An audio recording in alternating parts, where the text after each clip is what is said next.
राष्ट्रों के जीवन में कुछ गलतियां ऐसी होती हैं जिनकी भरपाई के लिए उन्हें भारी कीमत चुकानी पड़ती है और कभी कभी इन गलतियों के कारण इतना बड़ा नुकसान हो जाता है जिसकी भरपाई करना असंभव हो जाता है। आज के वीडियो में मुफ्ती साहब ने मुसलमानों को ऐसी खतरनाक गलती से आगाह किया है। अमर इब्न दीनार कहते हैं, हज़रत जाबिर बिन अब्दुल्लाह रज़ी अल्लाह उनको ये कहते हुए सुना कि हमने नबी के साथ एक ग़ज़वे में शरीक हुए तो मुहाजिरीन में भी कुछ लोग आपके साथ आ गए। हत्ता कसुरु, मुहाजिरीन बहुत हो गए। वकान मिनल मुहाजिरीन रजुलुल लआब, मुहाजिरीन में एक शख्स था जो मिज़ाह बहुत करता था। उनकी आदत क्या थी? मिज़ाह की। तो उन्होंने क्या किया? फ़कसा अंसारियन, किसी अंसारी सहाबी के जो पुश्त है ना उस पे हाथ मारा। फ़ग़ज़िबल अंसारी ग़ज़बन शदीदन, बहुत सख्त गुस्सा आ गया अंसारी को। हत्ता तदाउ, एक दूसरे को बुलाना शुरू कर दिया। लड़ाई शुरू हुई तो अंसारियों ने कहा कि या अल अंसार, ए अंसारियों इधर आ जाओ। सारे अंसारी जमा हो जाए, इनसे हमने झगड़ा करना है। तो मुहाजिर ने कहा कि ए मुहाजिरो इधर आ जाओ। तो अब ये कौम परस्ती की जंग शुरू हो गई ना। नबी सल्लल्लाहु अलैहि वसल्लम ने निकले तो फरमाया मा बालू दावा अहलिल जाहिलिया, ये जाहिलियत वाले दावे का क्या हाल है? ये कौन से तुम बातें कर रहे हो?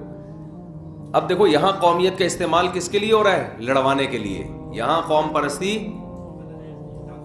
तासुब है, हराम है, नाजायज है, और यहां पर आप कौमियत से मना कर रहे हैं। जरा सी जंग हो पंजाबियों में और पठान, हम पठान हैं, हम पंजाबी हैं, इस मौके पे ये नारा नाजायज और हराम। और आजकल यही चल रहा होता है, हम भी हैं, हम भी पंजाबी हैं, हम भी पठान हैं, हम भी मुहाजिर हैं। तो एकदम ऐसी जंग छिड़ती है कि फिर लाशें उठाना मुश्किल हो जाता है।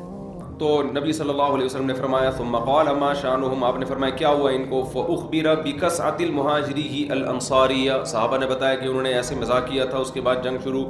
फ़क़ाल नबी सल्लल्लाहु अलैहि वसल्लम दअूहा फ़इन्नहा ख़बीसा, आपने फरमाया इस नारे को छोड़ दो, ये खबीस है।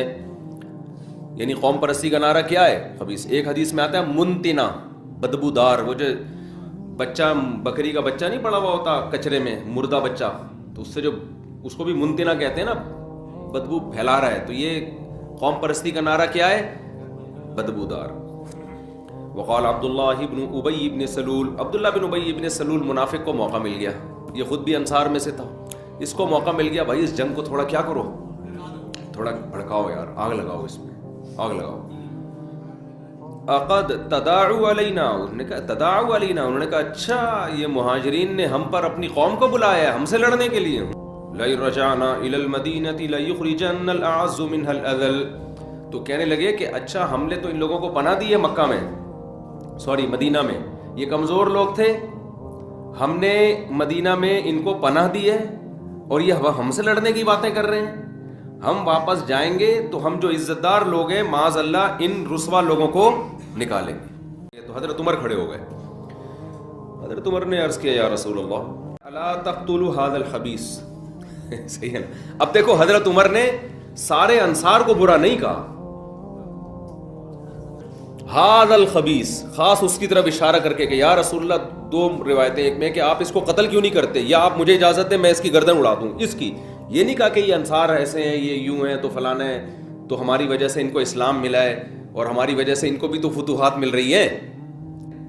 तो ये सब नहीं कहा हज़रत उमर ने। हज़रत उमर ने ख़ास उस शख्स के बारे में कहा कि ये फितना फैला रहा है, तो या रसूल अल्लाह आप मुझे इजाज़त दें मैं इसको कत्ल कर दूं।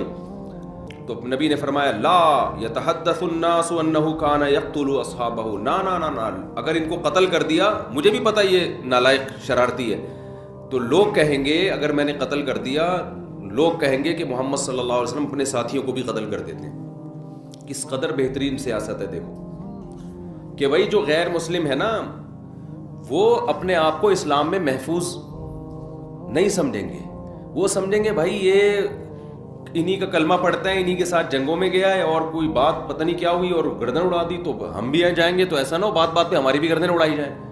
कितना बड़ा फसादी था, लेकिन इसके बावजूद आखिर दम तक नबी सल्लल्लाहु अलैहि वसल्लम ने इस बेस पे कत्ल नहीं किया कि कौम परस्ती की जंग भी छिड़ सकती है इससे। और दूसरा क्या होगा कि जो मुशरिकीन है वो इस्लाम में उनका दाखिला भी रुक सकता है। तो ये इससे पता चलता है कि हमेशा जब भी आप कोई फैसला करें तो दो बड़ी मुसीबतों में से छोटी मुसीबत को इख्तियार करना चाहिए। ہمارے ہاں جو جذباتی فیصلے ہوتے ہیں ان میں ہم یہ دیکھتے ہیں کہ یہ کام غلط ہو رہا ہے لہذا اس کو فوراً ٹھیک ہونا چاہیے. یہ نہیں سوچتے کہ اس کو ٹھیک کرنے کے چکر میں 4-6 جو ٹھیک کام ہے وہ بھی الٹے ہو جائیں گے. سمجھتے ہو یہ نبی کی سیرت سے ہی میں پتہ چلتا ہے. اتنا بڑا منافق تھا لیکن آپ نے گردن نہیں اڑائی اس کی, اس لیے کہ جو امیج دنیا میں جاتا وہ امیج اچھا نہیں جاتا. تو کس کو دنیا میں بتاتے کہ بھئی یہ منافق تھا, یہ 2 نمبر تھا, تو یہ تو ایک اس کو ایکسپلین کرنا اچھا خاصا مشکل کام بن جاتا ہے.